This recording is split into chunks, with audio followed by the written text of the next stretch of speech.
All right, what is going on, people? You know that sound is the Unfiltered Band. It means, yes, another episode of Unfiltered coming your way. It's officially go down as episode 122, calling it straight sugar.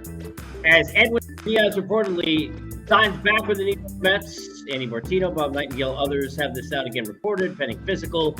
5 years, $102 million as we sit here live, 5 o'clock Eastern time on a Sunday. Of course, welcome to all of you who are joining us on Apple, Spotify, everywhere you get your podcasts, where you can get there, as well as at Casey Stern on Twitter, inside the Unfiltered Revolution, and jump on the YouTube channel for my side of it, which you can get in my bio on Twitter, or at Believe's channel, BLEAV, and get all the episodes, all the interviews, the conversations, the laughs, the breakdowns, and more. And thank you, Unfiltered Band. Just want to hop on board. Won't be long here. You can chat along the way live if you want. Otherwise, get to me at Casey Stern and replies if you listen to this Apple, Spotify, wherever you get them. It's funny, I did the wrap-up episode of the World Series live earlier today, about 5 hours ago, as we sit here on the live side.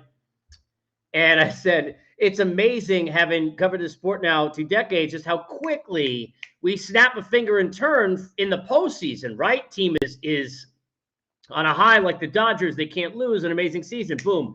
They're gone. The Phillies, we don't trust them at all. Boom. They're on a run. The momentum's crazy. They have a World Series record-breaking homer game and a barrage against Lance McCullers. Boom, they get no hit. And 2 days later, you're going home. And now all of a sudden, it's the same way as you get into the offseason, just how quickly things work. So I wanted to hop on quickly and break down at least the first huge, and it is big, reported deal from Clearly.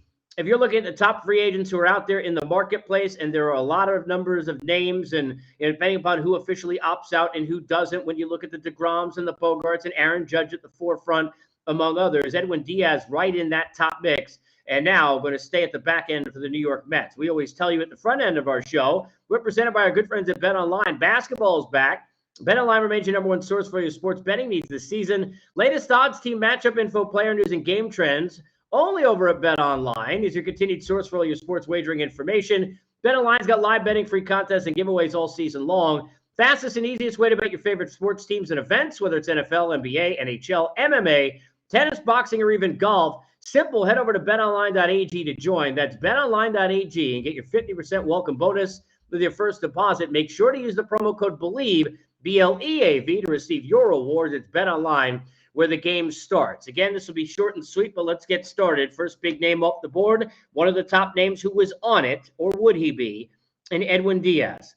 Edwin Diaz, a guy who, when he came over in the trade from Seattle, was a guy who was looked at it, could be maybe the steal, or at least make it worthwhile when the Cano thing looked to implode and be a total disaster, which it was. Yet Edwin Diaz was that.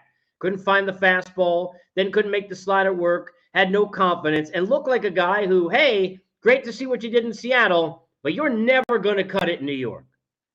But then something happened, and he found the confidence.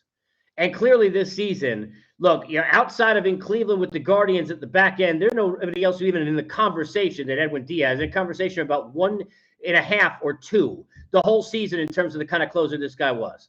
As dominant as you'll ever see in a regular campaign, brilliant, pitching more than an inning, any inning at the end, Buck using him in different spots, having no issues with it. And the trumpets they were sounding, and it wasn't just about all the theatrics for Edwin Diaz and the sugar coming out of that bullpen, but it was the heat that he was dialing up and the strikeout totals and the record-breaking strikeout totals per 9 that he was putting up as a closer all season long. I said this in the show I did 5 hours ago when I looked at all the free agents. I said with the Mets specifically, just to touch on it before we get started, I thought I'd have more than 5 hours to dig into it. I said there's only one must. I said Brandon Nimmo's a really want to. Jacob deGrom's a really want to. Those answers can come with the money that Steve Cohen has. They can come with what's in your system through trade. There's no answer that's coming if it's not Edwin Diaz for what he does for this team. Now, I understand the amount of innings that they pitch, and I get all the things we say, and I will still tell you, as I'm sure anybody who watched the Mets all year would tell you, that Edwin Diaz was as important as any player on that team the entire year. He was as important as Frankie Lindor was the whole year. He was as important as Pete Alonso. Well, how could he be? Because just knowing that they had him in spots to lock down games, what it did to relieve and to really give relief to that team in other areas and in games that he didn't pitch, the amount of times he came in and was locked down and made it open shut, it put them in such a sweet position and allowed Buck really to manage a game where, remember, he had months at a time without Max Scherzer, months at a time without Jacob deGrom. An offense that went in and out. But the one constant the whole year, because look, Pete had some ups and downs, Frankie had some ups and downs, even Marte, certainly with injuries, right? Although he was very consistent. The one thing all year that was the given, from bell to bell, not sort of bell to bell when he's healthy, Max Scherzer, not sort of bell to bell when he's healthy, whenever that was, Jacob deGrom.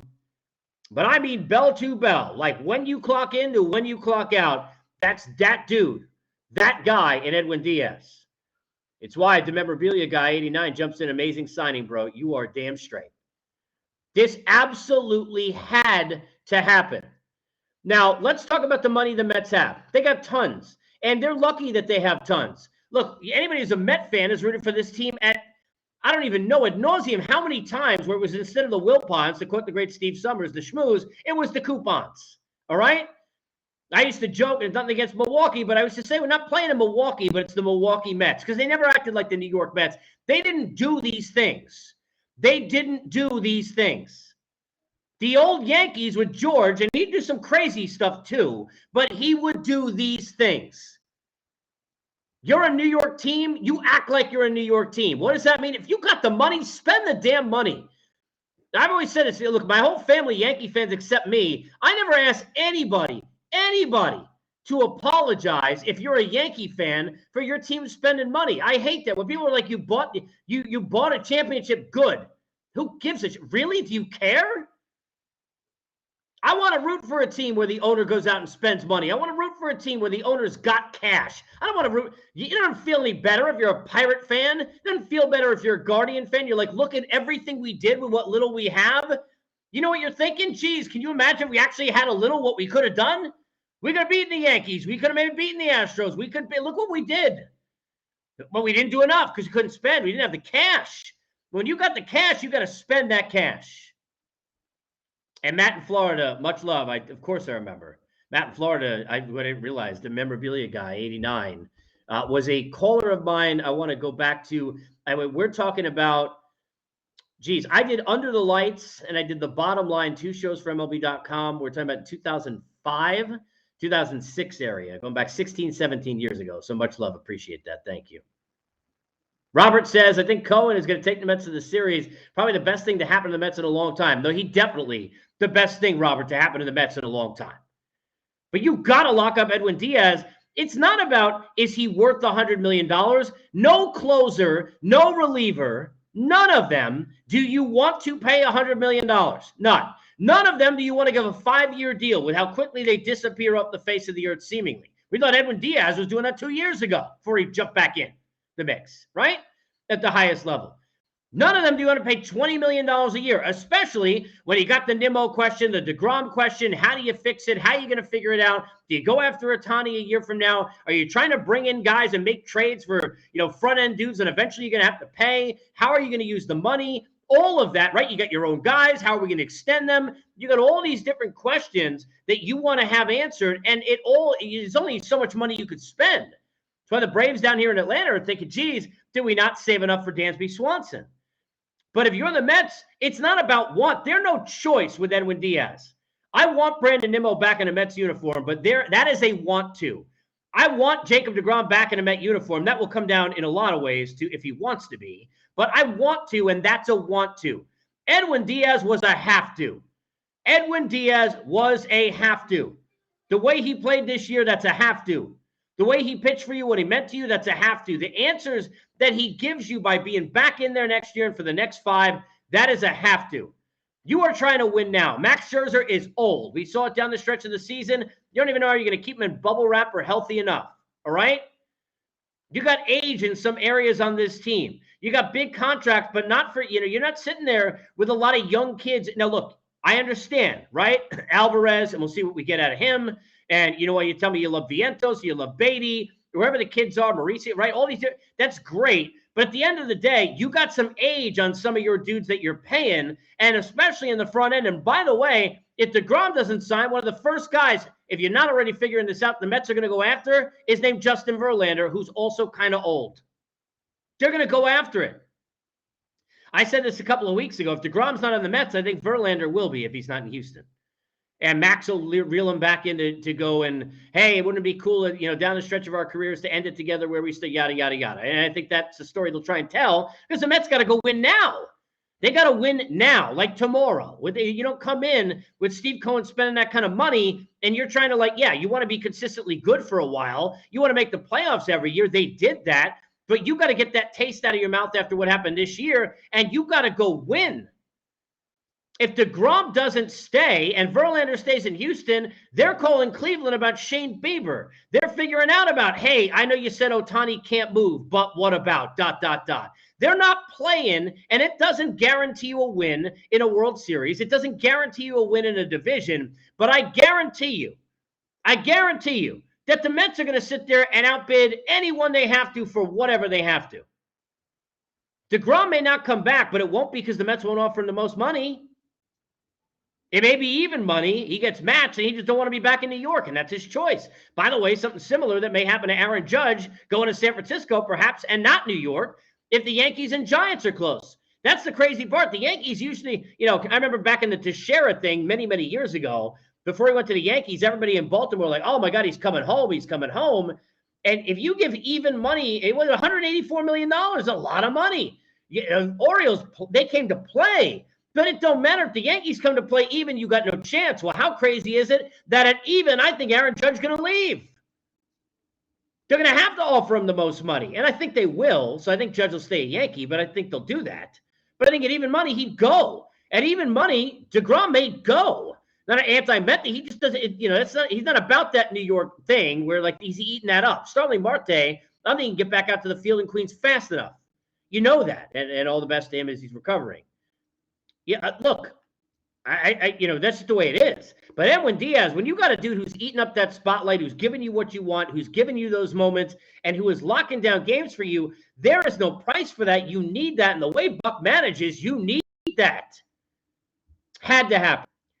Had to happen. The fifth year may kill you. You may eat $20 million. Guess what? If you win a World Series in the first four, nobody gives a crap. It's the way it is. Nobody cares. It's why when the Angels, look, I'm not saying you should give Garrett Cole 9 years like the Yankees did, but the Angels, what, they're going to give 7 or 8, but they won't give 9? So you gave Anthony Rendon, who I love as a great player, but can't pitch, all the money instead? That's dumb.